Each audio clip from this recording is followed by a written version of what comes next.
أيها الإخوة المسلمون معاشر المؤمنين نستكمل معكم تدبرنا في سورة لقمان وما زلنا مع آخر صفحة من هذه السورة الكريمة. On continue donc avec la dernière page de Surat Luqman et je vous rappelle comment elle débute. Donc Allah subhanahu wa ta'ala يقول في هذه الصفحة يقول ألم ترى أن الله يولج الليل في النهار ويولج النهار في الليل وسخر الشمس والقمر كل يجري إلى أجل مسمى وأن الله بما تعملون خبير. Ne vois-tu pas que Dieu insère la nuit dans le jour et le jour dans la nuit, qu'il astreint le soleil et la lune à poursuivre leur course, l'un et l'autre, jusqu'au terme fixé, et que Dieu est parfaitement informé de tout ce que vous faites. Donc on avait parlé de l'alternance du jour et de la nuit, et de l'alternance des états, du passage d'un état à l'autre, et notamment de la soumission à Allah subhanahu wa ta'ala, à son ordre. ذلك بأن الله هو الحق وأن ما يدعون من دونه الباطل وأن الله هو العلي الكبير. Il en est ainsi et il a cette capacité, cette puissance et cette connaissance parce qu'Allah subhanahu wa ta'ala est le véritable Seigneur et ce que les impies invoquent en dehors de lui n'est que pur mensonge. Dieu est en vérité le Très-Haut, l'Auguste, le Sublime. Et on avait parlé on va en reparler et parler de cette idée de vérité et d'illusion. Al-haqq wal-batil.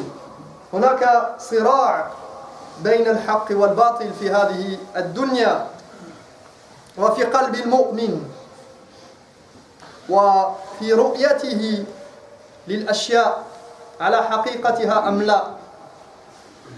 Il y a cette opposition et cette lutte permanente entre le faux et la vérité, entre la vérité, la réalité et l'illusion. ألم ترى أن الفلك تجري في البحر بنعمة الله ليريكم من آياته إن في ذلك لآيات لكل صبار شكور. Ne vois-tu pas comment le vaisseau vogue sur la mer par la grâce du Seigneur qui tient à vous montrer ainsi certains de ses signes? Et il y a bien en cela des signes pour qui sait se montrer patient, sabbar et reconnaissant shakur. Donc on a ici l'idée d'instabilité, la fragilité d'un côté et la permanence de l'autre avec as-sabbar, as-shakur. Avec man huwa sabbar wa man huwa shakur, يعني دائم الصبر ودائم الشكر. وإذا غشيهم موج كالظلل دعوا الله مخلصين له الدين فلما نجاهم إلى البر فمنهم مقتصد وما يجحد بآياتنا إلا كل ختار كفور. Et lorsque des vagues aussi sombres que des ténèbres recouvrent leurs vaisseaux, leurs bateaux, ils sont en mer et des vagues les recouvrent, ils invoquent Dieu avec ferveur et une foi ardente. Mais dès qu'ils arrivent sains et saufs sur le rivage, que se passe-t-il? Certains se montrent bien moins fervents qu'ils ne l'avaient promis, mais seuls rejettent nos signes les perfides, al-khattar, et les infidèles ingrats, kafur. Donc après avoir vu les signes d'Allah subhanahu wa ta'ala, le cours normal des choses reprend comme si de rien n'était. C'est une nouvelle preuve, une nouvelle preuve qui s'ajoute à leur charge. Tous les appellent à être reconnaissants. Et quand Allah subhanahu wa ta'ala décide de les pousser dans leur dernier retranchement, au point qu'ils prennent l'engagement avec eux-mêmes d'être reconnaissants s'ils s'en sortent, ils le déçoivent une nouvelle fois. On a donc terminé sur cette attitude de certains qui consiste à renier les signes d'Allah subhanahu wa ta'ala. وَمَا يَجْحَدُ بِآيَاتِنَا إِلَّا كُلُّ خَطَّارٍ أي غدار ناقض للعهد الفطري. يعني هذا ضد الفطرة ولعقد العزيمة وقت الهول البحري. عندما كان في الأمواج في هذه السفينة إذا ركبوا البحر ووجدوا الهول حينئذ العزم على العودة وعلى التوبة وعلى الإنابة وعلى الإقلاع عن الذنوب والمعاصي وأن يفعل ويفعل ويفعل وحينما يرجع إلى الأرض إلى البر فيبدأ من جديد ما كان عليه من قبل كفور أي مبالغ في كفران نعمه تعالى لا يقضي حقوقه ولا يستعملها في محابه. Donc seul renie les signes d'Allah en oubliant ce qui s'était passé en mer, en oubliant qu'ils avaient fait une promesse solennelle à Allah subhanahu wa ta'ala ou à eux-mêmes, ceux qui trahissent leur saine nature, parce que cela va à l'encontre de la fitra, cela va à l'encontre de la saine nature que d'être ingrat envers celui qui te donne et qui pourvoit à tes besoins au quotidien, et qui trahissent l'engagement qu'ils avaient pris avec eux-mêmes en pleine tempête. Seuls renient les signes d'Allah les traîtres, ceux qui trahissent cet engagement, et les ingrats, ceux qui font preuve d'ingratitude. On arrive à ce point où Allah subhanahu wa ta'ala nous dit Ya ayyuhan nas ittaqu rabbakum wakhshaw yawma ماذا يحصل في هذا اليوم الفظيع العظيم يوما لا يجزي والد عن ولده. Ô homme, craignez votre Seigneur. Et on arrive à la fin de la sourate. Craignez votre Seigneur, faites preuve de piété devant votre Seigneur. Et je dirais même, ayez honte devant votre Seigneur. Redoutez le jour. Quel est ce jour? Ce jour terrible où le père ne pourra plus rien pour son fils. فنحن في ختام السورة. On est à la fin de la sourate. وبماذا بدأت السورة? Or la sourate commence par quoi? بالعلاقة بين الأب والابن. Avec l'exemple d'un père qui fait quelque chose d'utile pour son fils. الأب الذي ينفع ابنه في هذه الدنيا بالوصايا وبالحكم وبالمواعظ. L'exemple d'un père qui fait quelque chose d'utile pour son fils et qui peut lui profiter, qui peut porter les difficultés de ce monde à sa place. Et Allah nous dit, rappelez-vous ce jour où ce lien père-fils qu'il y a entre Luqman et son fils, et cet amour et ces bons conseils ne serviront plus à rien. Même Luqman, malgré toute sa sagesse, ne pourra rien pour son fils. Alors usez de ce lien à bon escient tant qu'il est temps. Usez de ce rapport qu'il y a avec vos enfants tant qu'il en est encore temps. La yajzi walidun an waladihi. Mais c'est pas fini. Wala mawludun huwa jazin an walidihi shay'a. Inna wa'da Allahi haqq.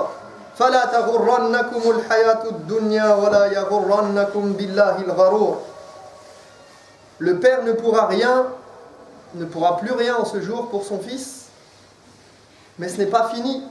Ni le fils pour son père. Pourquoi Allah subhanahu wa ta'ala, parfois on a l'impression qu'il y a des répétitions.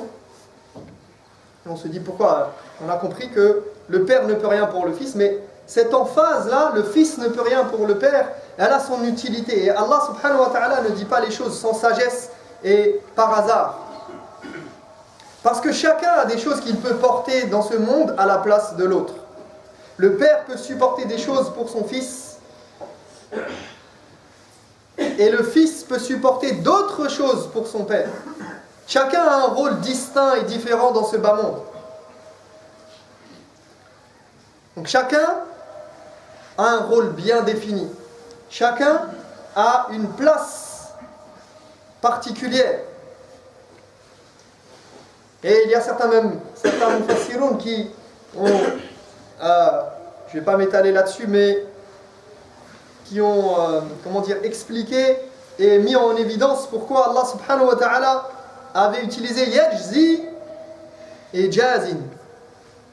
Je vous renvoie pour ceux qui peuvent aller voir le tafsir et essayer de trouver pourquoi Allah subhanahu wa ta'ala il a employé tantôt yajzi, le verbe, le fi'l al-mudari' et jazin. qui est al-ism al-fa'il.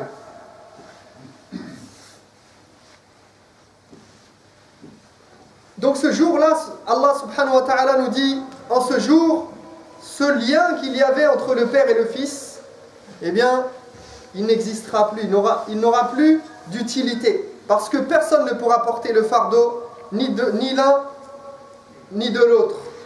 Les frères, je vous demande d'avancer, barakallahu fikoum, parce qu'il y a des gens qui attendent à l'entrée.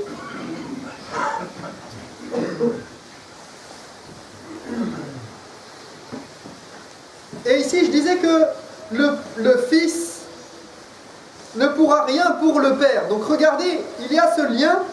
On avait le lien descendant du père vers le fils, comme on l'a eu de Luqman vers son fils. Et maintenant, on a le lien ascendant, donc qui va dans l'autre sens, du fils vers le père. Et cela nous renvoie à quoi? Cela nous renvoie, rappelez-vous, dans la sourate, qu'est-ce qu'il était question de quoi? Si le fils ne peut rien pour son père, il ne peut à plus forte raison rien pour ses ancêtres. Rappelez-vous les ancêtres que vous suiviez dans la tradition aveuglément. وَإِذَا قِيلَ لَهُمُ اتَّبِعُوا مَا أَنزَلَ اللَّهُ قَالُوا بَلْ نَتَّبِعُ مَا وَجَدْنَا عَلَيْهِ آبَاءَنَا. Et lorsqu'on leur dit suivez ce que Dieu a révélé, ils préfèrent rétorquer, ils préfèrent dire non, nous on suit quoi? Nous suivons plutôt ce que nos ancêtres nous ont légué. فهنا إبطال لهذه العلاقة. Ici Allah subhanahu wa ta'ala il vient couper et annuler ce lien qu'il peut y avoir et que certains pouvaient prétendre, auquel certains pouvaient prétendre. Parce qu'il y avait parmi les Qurayshites des gens qui pensaient qu'ils pouvaient intercéder en la faveur de leurs ancêtres qui étaient morts dans la mécréance. وَلَفْظُ مَوْلُودٍ يدل على عدم انتفاع الآباء والأجداد بأبنائهم. Le mot mawloud ici, il renvoie à la notion donc de lignée et du fait que les parents ni les ancêtres n'auront bénéfice de leurs descendants qui les auront suivis, dans le sens où ils ne pourront pas les défendre et les protéger, ni même porter leur fardeau à leur place. وَلَفْظُ مَوْلُودٍ كَذَلِكَ تأكيد على معنى أنه إذا كان الصغير لا يجزي حينئذ مع عدم اشتغاله بنفسه لعدم تكليفه في الدنيا فالكبير المشغول بنفسه من باب أولى. Ici le terme mawloud qui a été utilisé par Allah subhanahu wa ta'ala, le mawloud, ça renvoie directement à la naissance, à l'idée de naissance. Et vous savez que le nouveau-né, bien évidemment, eh bien, il n'a pas de fardeau à porter. Alors comment on nous dit, les mufassiroun nous disent que si le bébé ne pourra rien pour ses parents, alors qu'il n'a pas de fardeau à porter, qu'il est libre comme l'air, alors que dire des autres qui auront le poids de tous leurs péchés sur leurs épaules? Et Allah nous dit la promesse de Dieu est une vérité, elle est inéluctable. Que la vie de ce bas monde ne vous induise pas en erreur et que Satan, le tentateur, al-gharour, ne vous détourne pas de votre Seigneur. فَلَا تَغُرَّنَّكُمُ الْحَيَاةُ الدُّنْيَا بِزِينَتِهَا فَإِنَّ نِعْمَتَهَا دَانِيَةٌ وَلَذَّتَهَا فَانِيَةٌ بِأَنْ تُلْهِيكُمْ أو تُلْهِيَكُمْ بِلَذَّاتِهَا عَنِ الطَّاعَاتِ والغرور التطميع بما لا يتحصل وهو كذلك الأمل والتسويف كما قال الضحاك التسويف والأمل سوف أتوب سوف أصلي سوف أترك اللهو الحديث واللعب سوف وسوف وسوف وسوف. Ne laissez pas les tentations de cette vie vous détourner, nous dit Allah subhanahu wa ta'ala. Ne vous laissez pas séduire par ce bas monde et ses fausses promesses. Rappelez-vous au début de la sourate le divertissement qui revient encore ici. Donc ne laisse pas le divertissement te berner, te leurrer. Toutes ces fausses promesses qu'on te donne à travers le divertissement. Et c'est ici qu'on va voir apparaître cette opposition entre al-haqq wal batil, entre ce qui est véritable, légitime, réel et ce qui est illusoire. Parce que le divertissement, qu'il soit dans le haram ou non d'ailleurs, ce ne sont que des fausses promesses. Vous allez voir un film qui va vous éblouir. Vous n'avez jamais vu un film aussi beau. Le même discours l'année dernière, le même discours qu'il y a 10 ans, 20 ans, et le même discours demain et après-demain pour le nouveau film qui va sortir. C'est un jeu vidéo comme vous n'en avez jamais vu. Impossible que tu aies joué à un jeu vidéo comme ça. Le mois prochain, il y aura un autre jeu vidéo, on va te dire la même chose. C'est des promesses. Et l'être humain, il tombe dans le panneau. Ou bien parmi les fausses promesses des péchés ou des divertissements, une que vous connaissez bien, encore une dernière. C'est promis, après j'arrête. Hein? La dernière partie. Encore une dernière cigarette, et après j'arrête. Encore un dernier, et un dernier, et un dernier. At-taswif, dans l'idée de je ferai, j'arrêterai plus tard. Et on remet à plus tard. Alors ici, il y a la difficulté d'arrêter complètement une chose, mais également, on peut l'envisager comme le fait d'arrêter lorsqu'on est pris dans l'engouement. Lorsque c'est l'heure de la prière, par exemple. Allez, une dernière partie, un dernier épisode, une dernière balle. Et le temps passe, et le temps passe, et le temps passe. Des fausses promesses. La promesse que cette dunya, cette partie, ce jeu vidéo, ce film, ce que vous voulez, il va vous apaiser. Il va vous apporter la tranquillité et la sérénité.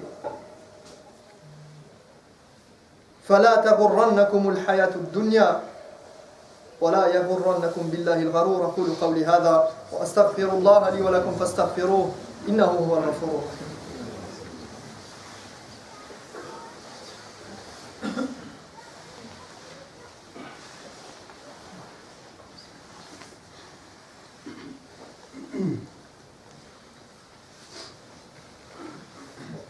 الحمد لله وكفى وسلام على عباده الذين اصطفى لا سيما عبده المصطفى وآله المستكملين شرفا. أيها الإخوة، فالدنيا يغرهم والشيطان يعدهم ويمنيهم. Donc cette dunya, elle nous leurre, elle nous berne, elle nous berce d'illusions et elle nous laisse penser qu'elle va nous soulager et que notre cœur va être apaisé après. Et comparer cela avec celui qui va chercher l'apaisement auprès d'Allah subhanahu wa ta'ala dans sa salat, dans son zikr, dans qira'at al-Qur'an. Et imaginez-vous qu'Allah subhanahu wa ta'ala parle ici des Qurayshites. À l'époque, il n'y avait pas de PlayStation, Netflix, YouTube, iPhone, iPad, tout ce que vous voulez. Mais, malgré tout, ils avaient leur propre manière de tuer le temps et de se divertir, de délaisser la parole d'Allah, subhanahu wa ta'ala. Mais alors, que dire de nous? Nous, on est devenus au top, les champions. Si tu délaisses par là, tu reprends par là. Si tu délaisses par là, on te rattrape par là. فهذا يذكرنا بالصراع بين الحق والباطل. فالله هو الحق وما يدعون من دونه الباطل. ووعد الله الذي وعدكم إياه حق وهو أنكم إليه تحشرون وترجعون. يعني مهما ألهاكم لهو الحديث ومهما كان الجهد المبذول لتتناسوا وتغفلوا عن هذا الأمر فاعلموا أن وعد الله حق. Et donc ici on sent la nette opposition qui est faite au début de la page, comme je l'ai dit, entre le faux et le vrai, entre l'illusoire et l'illusion et la vérité. Cette vérité, c'est qu'Allah subhanahu wa ta'ala est celui qui crée et organise cet univers et que vous retournerez bon gré mal gré vers lui. Et l'illusion, c'est celle de cette vie d'ici-bas et de ces divertissements qui nous promettent monts et merveilles, alors que ce n'est qu'une coquille vide.